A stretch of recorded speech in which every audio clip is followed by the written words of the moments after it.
पत्नी और बूढ़े माँ बाप के साथ रहता था। कालू फल बेचा करता था। एक दिन जब कालू शाम को फल बेचकर घर आया तो अपनी पत्नी को काम करता देखकर उससे कहता है, अरे तुम आ गई मायके से, चलो अच्छा हुआ। रोज रोज भोजन पकाते पकाते मैं थक जाता था। ये चूल्हा चौकी का काम तुम ही अच्छे से करती हो। अब आ गई हो तो एक कप मेरे लिए चाय बना दो। तुम्हारे हाथ की बनी हुई चाय पिए तो हफ्ते गुजर गए। कालू को अपनी पत्नी की तारीफ करता है, लेकिन टुनटुनी गुस्से से फूट पड़ी। रहने दो, बंद करो मेरी तारीफ करना। मैं तो नौकरानी हूँ इस घर की, दिन भर बस घर का काम करती रहूँ। और एक तुम्हारे बूढ़े माँ बाप है, दिन भर में 3 बार खाते हैं और बैठकर मुझ पर हुक्म चलाते हैं। मुझसे अब घर के काम नहीं होते। कब से कह रही हूँ अलग घर ले लो, पर नहीं, तुम्हें तो बिना अपने माँ बाप की नींद नहीं आती। अरे टुनटुनी, ये तुम कैसी बातें कर रही हो? वो अगर मेरे माँ बाप हैं तो तुम्हारे भी सास ससुर हैं। उनके लिए तुम्हारा भी फर्ज बनता है। मैं कह देती हूँ, या तो तुम मुझे नया घर लेकर दो, वरना मैं अपने मायके चली जाऊंगी। मेरे भैया की 2-2 कोठियाँ खाली पड़ी है, बस मेरे कहने की देर है। टुनटुनी बड़बड़ाती हुई अपने काम में लग गई। तभी बाहर डाल पर बैठे कालू के माता पिता चिल्लाते हैं, अरे ओ बहू, लगता है आज बारिश होगी।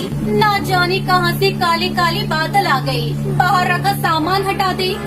जाओ जाकर देखो, तुम्हारे माँ बाप का बुलावा आया है। कालू को अपने माँ बाप के पास जाता है। तभी तेज बारिश शुरू हो जाती है। अरे बाप रे, इतनी तेज बारिश! इस मौसम में तो कभी इतनी तेज बारिश नहीं होती। धीरे धीरे रात हो जाती है, लेकिन बारिश नहीं रुकती। इसी तरह सभी भोजन करके सो जाते हैं। अचानक उनके घर का एक हिस्सा, जिसमें माता पिता सो रहे थे, वो गिर जाता है और कालू के बूढ़े माँ बाप उसमें दब जाते हैं। बचाओ बचाओ, कालू बेटा हमें बचाओ। ये क्या हो गया पिताजी? आप चिंता न करें, मैं भी आपको बचाता हूँ। माँ जी आप ठीक तो है ना? लेकिन कालू की माँ कोई जवाब नहीं देती। बेटा, तेरी माँ को क्या हुआ? वो कुछ बोल क्यों नहीं रही है? मुझे छोड़, पहले अपनी माँ को बाहर निकाल।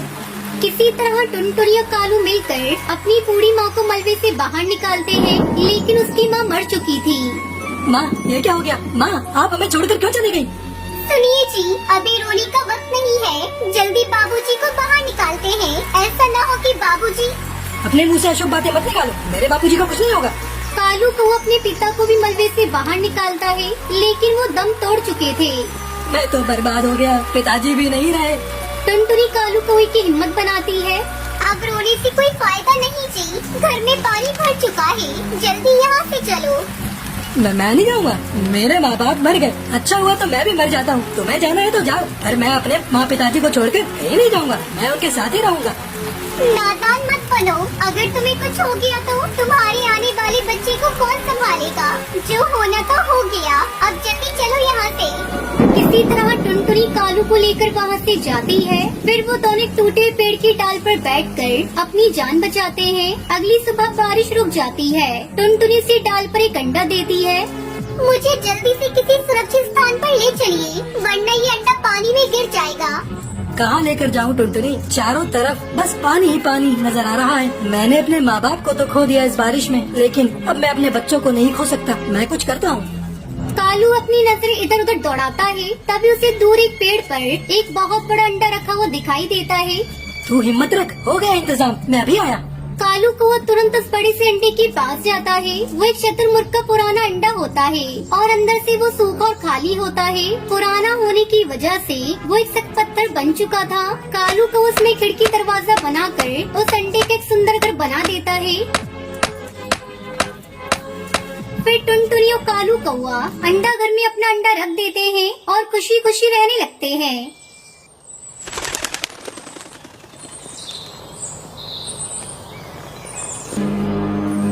एक घने जंगल में कई पक्षी रहा करते थे। उसी जंगल में टूनी और टुनटुनी नाम की 2 बहनें रहा करती थी। कुछ दिनों पहले उनकी माँ को उस जंगल की मुखिया ने चोरी का आरोप लगाकर मरवा दिया था।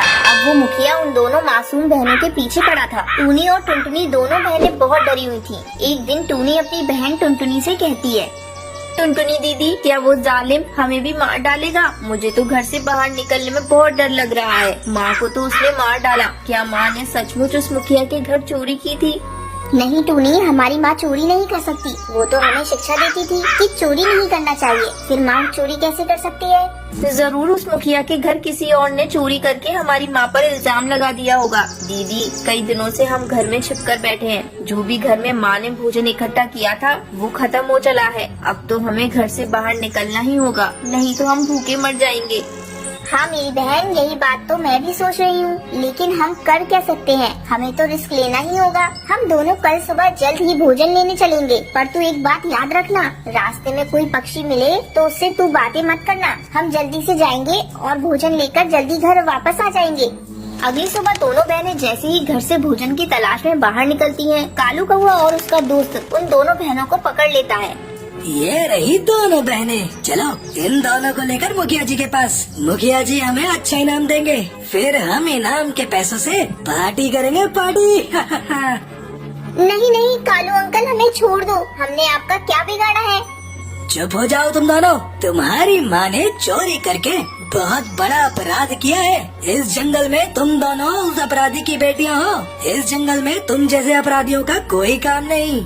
कालू कौवा और उसका साथी दोनों बहनों को लेकर मुखिया के पास पहुँचते हैं। मुखिया जी, ये रही उस चोरनी की बेटियां। इन दोनों को तुमने यहाँ लाकर बहुत अच्छा काम किया है। कालू, तुम ऐसा करो, इन दोनों को ले जाकर जान से मारकर फेंक दो, फिर आकर अपना इनाम ले जाओ। दोनों बहनें रो रही थी, लेकिन किसी को उन पर दया नहीं आ रही थी। कालू उन्हें मारने के लिए ले जाने लगता है, तभी कालू के हाथों से दोनों बहनें छूट जाती हैं। टूनी जल्दी भाग, नहीं तो ये जालिम हमें फिर से पकड़कर माँ की तरह मार डालेंगे। दोनों बहनें अपनी पूरी ताकत लगाकर आकाश में उड़ जाती हैं और उड़ते उड़ते एक सुनसान जंगल में पहुंचती हैं, जहां चारों तरफ ऊंचे ऊंचे बांस के पेड़ थे। दीदी, मैं बहुत थक चुकी हूँ, अब मुझसे और नहीं उड़ा जाता। थकी तो मैं भी हूँ टूनी, चल इसी जंगल में बैठकर थोड़ा समय गुजारते हैं, फिर आगे की ओर उड़ान भरेंगे। ऐसा सोचकर दोनों बहनें बैठकर आराम करने लगती हैं। धीरे धीरे शाम हो जाती है।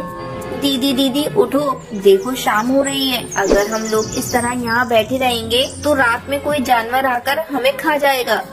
टूनी, आगे उड़ने की मेरे अंदर बिल्कुल भी हिम्मत नहीं। तू थोड़ी देर रुक, मैं कुछ सोचती हूँ। टुनटुनी चिड़िया थोड़ी देर सोचती है, फिर टूनी चिड़िया से कहती है, टूनी चल हम लोग मिलकर इस गीली मिट्टी को इकट्ठा करते हैं और उससे अपना एक घर बनाते हैं। वैसे भी उस मुखिया की पहुंच से हम लोग काफी दूर आ चुके हैं, यहाँ हमें कोई भी नहीं पकड़ सकता।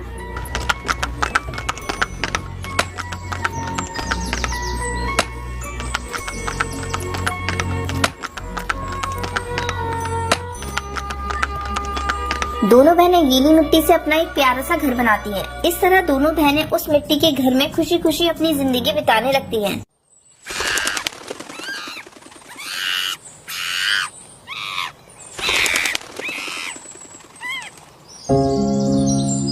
शिमला के जंगल में टुनटुनी चिड़िया अपनी सास सुंदरी कौवी के साथ रहती थी। एक दिन वो अपनी सास से कहती है, माँ जी, रानी के पापा को गुजरे 6 महीने हो गए। जैसे तैसे मैंने इतने दिनों तक घर का खर्चा चलाया, अब घर चलाना बहुत मुश्किल हो रहा है। अरे करमजली, मेरे घर की ये दुर्दशा तेरे ही कारण हुई है। ना तूने मेरे बेटे से झगड़ा किया होता और ना ही उसने जहर खाया होता। माँ जी, किस घर में पति पत्नी का झगड़ा नहीं होता? मुझे क्या पता था कि वो जहर खा लेंगे। मेरी बेटी भूख से तड़प रही है। कई दिनों से मैंने उसे एक समय का ही खाना दिया है। उन्होंने मरने से पहले मेरे और मेरी बच्ची के बारे में जरा भी नहीं सोचा। आप कहीं तो मैं जाकर कहीं काम कर लूं। कुलक्षणी, मेरे बेटे को खाकर तेरा पेट नहीं भरा, अब नाते रिश्तेदारों में भी मेरी नाक कटवाना चाहती है। तू अगर काम करने बाहर जाएगी तो मेरे रिश्तेदार क्या कहेंगे? आज तक हमारे घर की किसी बहू ने घर से बाहर निकलकर कभी काम नहीं किया। माँ जी, आपको अपने रिश्तेदारों की फिक्र है, पर अपनी पोती की नहीं। मुझसे मेरी बेटी की भूख देखी नहीं जा रही है। मैं कल से खेत में काम करने जाऊंगी। आप रानी बेटी का ध्यान रख लेना। कैसे करेगी तू खेती? कभी तूने खेत में काम किया है? माँ जी, अब चिंता मत करिए, धीरे धीरे मैं सब सीख जाऊंगी। टुनटुनी अपने खेत में जाकर काम करने लगती है। तभी साधु महाराज वहाँ आते हैं। आइए आइए साधु महाराज, मैं आपकी क्या सेवा कर सकती हूँ? बेटिया, मुझे जोरों की प्यास लगी है। तुम्हें खेत में काम करते देखा तो तुम्हारे पास चला आया। मुझे पानी पिला दो, प्यास से मेरा गला सूख रहा है। यहाँ आसपास कोई तालाब या कुआं भी नजर नहीं आ रहा है। बाबा मैं अभी आपको पानी देती हूँ, ये लीजिए। मेरे पास ये सूखी रोटी है, इसे खाकर आप पानी पी लीजिए। मेरी माँ कहती थी कभी खाली पेट पानी नहीं पीना चाहिए। वो साधु रोटी खाकर पानी पी लेता है। बिटिया तूने मेरी प्यास बुझाई है, मैं तुम्हें कुछ देना चाहता हूँ। ये लो केले के बीज, इन्हें अपने खेत में बो देना, भगवान तुम्हारा भला करेंगे। इतना कहकर वो साधु वहाँ से चला जाता है। उसके जाते ही बबली कबूतरी टुनटुनी चिड़िया के पास आती है। अरे टुनटुनी बहू, ये साधु तुमसे क्या बातें कर रहा था? इन साधुओं पर ज्यादा भरोसा मत करना, मूर्ख बनाकर कुछ लूट लेते हैं। ऐसी कोई बात नहीं काकी, बाबा को प्यास लगी थी इसलिए पानी पीने आए थे। जाते जाते उन्होंने मुझे केले के बीज दिए हैं। टुनटुनी बहू, तू भी कहाँ इस खेती के चक्कर में पड़ रही है? ऐसा कर, तू अपना खेत मुझे किराए पर दे दे, मैं हर महीने तुझे तेरे खेत का किराया घर पर पहुँचा दूंगी। नहीं काकी, इस खेत पर मेरे पति खेती किया करते थे, अब मैं खेती करूंगी। जैसी तेरी मर्जी, मैं तो तेरी भलाई के लिए ही कह रही थी। अच्छा अब मैं चलती हूँ। बबली कबूतरी के जाने के बाद टुनटुनी बाबा के दिए हुए केले के बीज को अपने खेत में बो देती है। इस तरह कई दिन गुजर जाते हैं। एक दिन जब टुनटुनी फिर से अपने खेत पर जाती है तो देखती है उसके खेत में केले के कई पेड़ उगाए थे और उन पर बड़े बड़े केले लग गए थे। टुनटुनी अपने खेत में लगे हुए केले को देखकर बहुत खुश होती है। अगले दिन टुनटुनी सारे केले को तोड़कर बाजार में बेच देती है और जो पैसे मिलते हैं उसे लाकर अपनी सास को दे देती है। सुंदरी कौवी भी टुनटुनी से अपने बुरे बर्ताव के लिए माफी मांगती है। बहू मुझे माफ कर दे, मैंने तेरी काबिलियत पर शक किया। आज से ये पैसे भी तू अपने पास रख, तू ही अब घर की जिम्मेदारी संभाल। इस तरह टुनटुनी केले की खेती करके खुशी खुशी अपनी सास और बेटी के साथ रहने लगती है। कश्मीर में टुनटुनी चिड़िया अपने पति हरिया किसान के साथ रहती थी। उसके 2 बच्चे थे, बेटी का नाम कालू और बेटी का नाम टोनी था। हरिया तोता अपने खेतों में केले उगाकर बेचा करता था और उससे अपने घर का खर्च चलाता था। कई सालों बाद इस बार हरिया किसान के खेत में केले की अच्छी फसल हुई थी। केले की अच्छी फसल देखकर टुनटुनी चिड़िया अपने पति से कहती है, सुनिए जी, इस बार ऊपर वाले की कृपा से अच्छी फसल हुई है। इन्हें बेचकर जो पैसे मिलेंगे उनसे हम अपना पक्का घर बनाएंगे और अपने बच्चों का भी अच्छे स्कूल में दाखिला करा देंगे। इस बार हमारे सारे सपने पूरे हो जाएंगे। हाँ, शायद भगवान को हमारी गरीबी देखकर हम पर दया आ गई। इस बार हमारे सिवा किसी की भी केले की फसल अच्छी नहीं हुई। मैं कल ही सारी फसल को ले जाकर शहर में बेच दूंगा। अगले दिन हरिया तोता जब केले की फसल बेचने शहर जाने लगता है तब टूनी उससे कहती है, पापा आप मेरे लिए शहर से क्या लाओगे? तू ही बता दे, जो तू कहेगी मैं वही लाऊंगा। पापा आप मेरे लिए शहर से एक सुंदर सी गुड़िया लेते आना और मेरे लिए चाबी वाला बंदर लाना, ठीक है? ठीक है, अब तुम लोग अपने पापा को जाने दो, उन्हें देर हो रही है। हरिया तोता खुशी खुशी अपनी केले की फसल लेकर शहर की मंडी में बेचने के लिए चला जाता है। शहर की मंडी में कई पक्षी अपने अपने केले की फसल बेचने के लिए आए थे। हरिया ये देखकर हैरान हो जाता है कि शहर की मंडी में केले की कीमत बहुत कम मिल रही थी। अब मैं क्या करूं? इस मंडी में केले की कीमत तो बहुत कम है। इतने कम पैसों में हमारा लागत भी नहीं निकलेगा। खाद पानी और हमारी मजदूरी का भी पैसा नहीं मिल रहा। हरिया बिना अपने केले बेचे हुए वापस सारी केले की फसल लेकर घर आ जाता है। ये मैं क्या देख रही हूँ जी, आप तो शहर केले बेचने गए थे, लेकिन आपने केले को बेचा क्यों नहीं? हरिया तोता दुखी मन से सारी बात टुनटुनी चिड़िया को बताता है।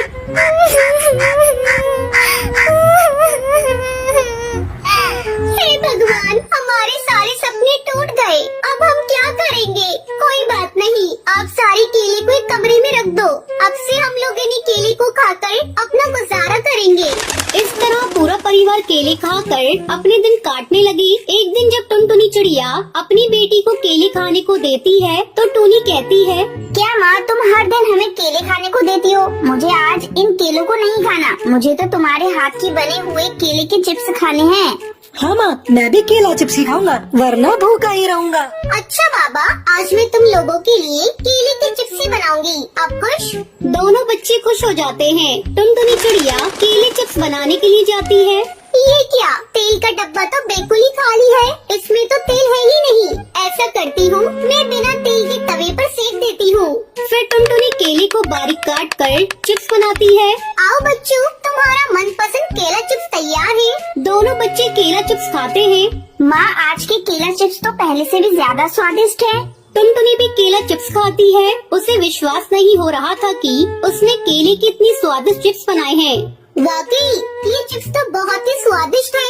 ऐसा करती हूँ, मैं कल से ही केले का चिप्स बेचने का काम शुरू कर देती हूँ। हो सकता है इसमें भगवान की कोई इच्छा हो और केले चिप्स बेचकर हम लोग अमीर हो जाएं। अगले दिन से टुनटुनी चिड़िया केला चिप्स बनाकर बेचने लगती है। टुनटुनी चिड़िया के ठेले पर कुछ पक्षी केले चिप्स खाने के लिए आते हैं। इससे उसकी अच्छी कमाई होने लगती है। देख लिया जी, ये केले की फसल हमारे बहुत काम आई। अब तो हर सीजन में आप खेत में केवल केले ही उगाइएगा। हमें मंडी में ले जाकर केले की फसल बेचने की कोई चिंता नहीं। ये लो कुछ पैसे और दोनों बच्चों को ले जाकर किसी अच्छे स्कूल में दाखिला करा दो। इस साल हरिया किसान अपने खेत में केला उगाता है और टुनटुनी चिड़िया केले से बनी हुई चिप्स बेचकर अपना जीवन खुशी खुशी गुजारने लगी। कश्मीर के जंगल में टुनटुनी चिड़िया अपने पति कालू कौवे के साथ रहती थी। बारिश का मौसम था, जोरों से बारिश हो रही थी। लगातार कई दिनों तक बारिश होती रहती है। सबके खेतों में पानी भर चुका था। एक दिन टुनटुनी चिड़िया अपने पति कालू कौवे से कहती है, सुनो जी, मैं सोच रही हूँ बारिश रुक जाए तो इस बार हम लोग अपने खेत में आइसक्रीम की फसल लगा देते हैं। कई सालों के बाद इतनी अच्छी बारिश हुई है। अगर फसल अच्छी हुई तो आधी फसल बेच देंगे और जो पैसे मिलेंगे उससे पक्का घर बना लेंगे। तो ठीक कह रही हो, हम इस बार अपने खेत में आइसक्रीम की फसल उगाएंगे। लेकिन हम आइसक्रीम के जादुई बीज कहाँ से लाएंगे? तुम उसकी चिंता मत करो, मैं एक भले जादूगर को जानती हूँ। उसने पिछले ही साल मेरी सहेली टूनी चिड़िया को आइसक्रीम के जादुई बीज दिए थे और उसकी उपज बहुत अच्छी हुई थी। हम भी उन्हीं से बीज लेकर आएंगे और फिर बीज के बराबर जादूगर को आइसक्रीम वापस कर देंगे। दोनों पति पत्नी उस जादूगर की गुफा में जाते हैं। क्यों रे टुनटुनी, आज उस जादूगर की याद कैसे आ गई? वैसे तो कभी मुझे याद नहीं करती। जरूर मुझसे कोई काम होगा, तभी तू मेरे पास आई है। अब बता, मुझसे क्या काम है? क्या बताऊं भले जादूगर, तुम देख ही रही हो इस बार बारिश अच्छी हुई है। हम सोच रहे हैं कि इस बार अपने खेत में आइसक्रीम की फसल उगाएं, लेकिन हमारे पास इसके लिए आइसक्रीम के बीज है ही नहीं। अगर आप मुझे बीज दे देंगे तो आपकी हम पर बहुत बड़ी कृपा होगी। तो ठीक है, लेकिन तू समय पर मेरे बीज के बराबर आइसक्रीम वापस कर देना। ठीक है जादूगर, आप चिंता ना करें। जादूगर टुनटुनी चिड़िया को आइसक्रीम के बीज दे देता है। कालू कौवा और टुनटुनी चिड़िया बीज लेकर वापस घर लौट आते हैं। फिर अगले दिन टुनटुनी चिड़िया अपनी बेटी पिंकी के साथ खेत में बीज को बिखेर देती है। इस तरह कई दिन गुजर जाते हैं। एक दिन टुनटुनी चिड़िया कालू कौवे को खेत में भेजती है। कई दिन हो गए खेत में बीज डाले, जाओ एक बार जाकर देख लो कहीं बीज सूख तो नहीं गए। अगर बीज सूख रहे होंगे तो सिंचाई कर देना। कालू कौवा अपने खेत पर जाता है। वो देखता है सचमुच में सारे बीज सूख रहे थे। अरे ये क्या, ये बीज तो सूख रहे हैं। इससे तो सारी फसल ही खराब हो जाएगी। मुझे कैसे भी करके अपनी फसल की सिंचाई करनी होगी। ऐसा सोचकर कालू कौवा मुखिया के पास जाता है। मुखिया जी, मेरी आइसक्रीम की फसल सूख रही है। अगर आप मुझे पंप दे देते तो मैं अपने खेतों की सिंचाई कर देता। मुखिया कालू कौवे को पंप नहीं देता। अबे चल भाग यहाँ से, मैं तुझे अपना पंप नहीं दे सकता। मुझे भी अपने खेत की सिंचाई करनी है। कालू दुखी होकर अपने खेत पर वापस लौट आता है और किसी तरह पास वाली नदी से पानी लाकर अपने खेत की सिंचाई करता है। कुछ ही दिनों में कालू के खेत में आइसक्रीम की फसल लहराने लगती है। जब ये खबर मुखिया के पास पहुंचती है तो वो जल भुन जाता है और किसी तरह से आइसक्रीम की फसल को बर्बाद करने के लिए योजना बनाने लगता है। उधर टुनटुनी चिड़िया और कालू कौवा भी अपनी फसल पक जाने पर काटने की तैयारी करने लगते हैं। कालू जी, अब अपनी फसल पक चुकी है और इसमें से आइसक्रीम भी निकल आई है। अब इसे हम लोग बाजार में बेच देते हैं। फिर दोनों जल्दी जल्दी अपनी आइसक्रीम को इकट्ठा करते हैं और उसे अपने घर लेकर आते हैं। चलो जी, आखिरकार हमारी आइसक्रीम की फसल कट गई है। अब कल जाकर हम लोगों को जादू करके उनके बीज के बराबर का फसल वापस कर देना होगा। फिर आराम से आइसक्रीम को बाजार में ले जाकर बेच देंगे। अब तुम जाकर जल्दी से मुँह हाथ धो लो, मैं तुम्हारे लिए भोजन परोसती हूँ। दोनों पति पत्नी भोजन करके सो जाते हैं। अचानक आधी रात को मुखिया उनकी फसल को चुराने के लिए उनके घर में घुस जाता है। खटखट की आवाज सुनकर टुनटुनी चिड़िया की नींद खुल जाती है और वो चोर चोर करके शोर मचाने लगती है। टुनटुनी चिड़िया की आवाज सुनकर सभी पक्षी इकट्ठा हो जाते हैं और मुखिया को पकड़ लेते हैं। किसी तरह मुखिया उन पक्षियों से अपनी जान बचाकर भाग जाता है और अगले दिन टुनटुनी चिड़िया कालू कौवे के साथ बाजार जाती है। आइसक्रीम ले लो, रंग बिरंगी आइसक्रीम। खट्टी मीठी आइसक्रीम ले लो, लाल पीली नीली आइसक्रीम ले लो। टुनटुनी मासी, एक लाल आइसक्रीम मुझे भी देना। और इस तरह दोनों पति पत्नी आइसक्रीम बेचकर खूब सारे पैसे कमाते हैं। फिर सभी खुशी खुशी रहने लगते